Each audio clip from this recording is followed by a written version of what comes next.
बहुत अच्छा लग रहा है। हम MLC साहब को राखी बांधने आए थे, तो उनकी लंबी आयु के लिए भगवान से, अल्लाह ताला से दुआ मांगते हैं कि उनकी लंबी उम्र हो। और बहुत अच्छा माहौल रहा है। हिंदू मुस्लिम सिख सभी हम इकट्ठे बैठ के सभी ने त्यौहार को मनाया है। हम इनको पुराना बहुत 10-15 साल से रक्षाबंधन राखी बांधते हैं। हम भी दुआ करते हैं अल्लाह ताला इनकी उम्र लंबी करे और इनको इसी तरह से हम हर साल ऐसे ही हम इनके साथ मतलब ये त्यौहार मनाना चाहिए। निहारिका है। हमें MLC साहब के घर आके बहुत अच्छा लगा। यहाँ पे हर तरह के लोग आए हैं, हिंदू मुस्लिम सिख, हमने मिलके त्यौहार बनाया, हमें बहुत अच्छा लगा। मेरी मम्मा इनको राखी बांधते थे, इस साल मैं भी आई हूँ राखी बांधने के लिए। हमने सबसे पहले सोशल डिस्टेंसिंग किया और सोशल डिस्टेंसिंग में हमने ये त्यौहार बनाया है। हमें हर तरह के यहाँ पे आए हैं, हिंदू मुस्लिम सिख सभी हम आए हुए हैं इनको राखी बांधने के लिए, तो बहुत अच्छा लगा हमें यहाँ के। मैं धन्यवाद करना चाहता हूँ। आज इस कोरोना में यहाँ लोग अपने घर से नहीं निकलते हैं, ये दूर दूर से पैदल चलकर मेरे घर पर मेरी बहनें पहुँची हैं। ये सुबह का मेरे घर में त्यौहार चल रहा है, लगभग 100 से ज़्यादा बहनें तो अभी मेरे घर में बैठी हुई हैं।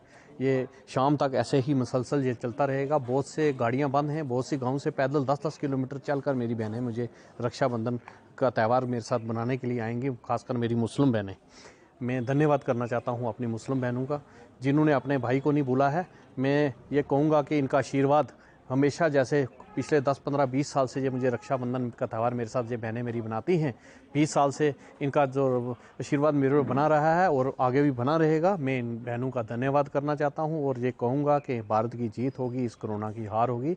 ऐसे ही हम चलते रहेंगे मेरी बहनों के आशीर्वाद से। धन्यवाद। ये देखें, आज का जो त्यौहार रक्षाबंधन का त्यौहार है, 2 दिन पहले पुंछ से छड़ी मुबारक निकालते थे और उसमें सारे 99 बल्कि 100% मुसलमान ही लोग रहते हैं, वो इस त्यौहार में शामिल होते थे। हिंदू मुसलमान मिल के ये त्यौहार मनाते थे। मगर कोरोना वायरस की वजह से कल जो छड़ी मुबारक मंडी में ले गए, वो सुबह सुबह कुछ 2-4 आदमी ही ले गए हैं। तो आज उस त्यौहार खामोशी से मना रहे हैं, क्योंकि सारे त्यौहार जितने भी, चाहे हिंदू के हैं, मुसलमानों के हैं, सिखों के हैं या ईसाइयों किसी और का, तो कोरोना वायरस की वजह से वो खुलेआम मनाना मना है। तो अपने अपने घरों में मना रहे हैं।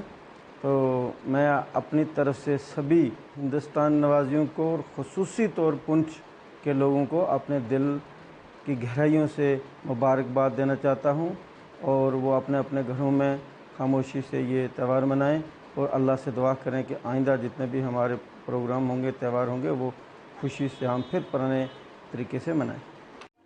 हम आपको बता दें, जिस तरीके से आज रक्षाबंधन का त्यौहार है और ये वो त्यौहार है जिसमें बहनें अपने भाइयों को राखी बांधकर उनकी लंबी उम्र की दुआएं मांगती हैं। कोरोना वबा के चलते हुए पूरी दुनिया पर इसका असर पड़ा है, लेकिन साथ ही साथ इस कोरोना वबा की वजह से सबसे बड़ा जो असर है वो त्यौहारों पर पड़ा है, अगर वो किसी भी मज़ाहिब से ताल्लुक़ रखते हो। अगर जैसा कि हम देख रहे हैं कि रक्षाबंधन का त्यौहार है और हर साल ये त्यौहार बड़ी धूमधाम से मनाया जाता था और ख़ास करके इस त्यौहार के लिए काफ़ी जो है वो मेले भी लगते थे। लेकिन इस मर्तबा कोरोना वबा के चलते हुए इसको भी पूरा मन तरीके से मनाया गया है। इस वक्त हम मौजूद हैं साबका MLC प्रदीप शर्मा घर में, जहां पे आप मेरे पीछे देख सकते हैं कि बिना मजहब मिलत यहाँ पे जो ख्वातीन आप देख रहे हैं वो यहाँ पे बैठी है और उन्हें राखी बांधकर उनकी लंबी उम्र की दुआएं मांगी है और साथ ही साथ ये दुआ भी की है कि जिस तरीके से पूरी दुनिया इस कोरोना वबा की चपेट में आ गई है और इसका काला साया जो है हम पर पड़ चुका है, तो उन्होंने ये भी खसूसी दुआएं की हैं कि आने वाले वक्त में हमें ये त्यौहार जिस तरीके से हम पहले मिलजुल कर एक हुजूम में मनाया करते थे, वही मंजर हमें दोबारा से देखने को मिले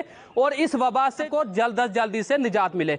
अगर यहाँ की हम सबसे बड़ी एक बात करें जो हमें यहाँ पे देखने को मिली है कि बिना मजहब मिलत हर मज़ाहिब से ताल्लुक़ रखने वाली ख्वातीन, चाहे वो हिंदू मज़ाहिब की हो, चाहे वो मुस्लिम हो, चाहे वो सिख हो या दीगर जितने भी मज़ाहिब से ताल्लुक़ रखने वाली जो ख्वातीन हैं, उन्होंने यहाँ पे शमूलियत की और ख़ास करके जो सोशल डिस्टेंस मद्देनजर रखते हुए, उसका खास ख्याल रखते हुए यह रस्म को निभाते हुए उन्हें यहाँ पे राखी बांधी है। तो उम्मीद करते हैं कि जिस तरीके से इनकी ये खुसूसी दुआएं और ख़ास करके जो ईद उल अज़हा पे भी खुसूसी दुआएं मांगी गई हैं, तो अल्लाह करे कि आने वाला जो साल है उस साल जहाँ में जितने भी त्यौहार हैं वो साथ में मिलजुल कर मनाने का एक मरतबा फिर से मौका मिलेगा। अपने कैमरामैन संजीव कुमार के साथ मोहम्मद अमीन।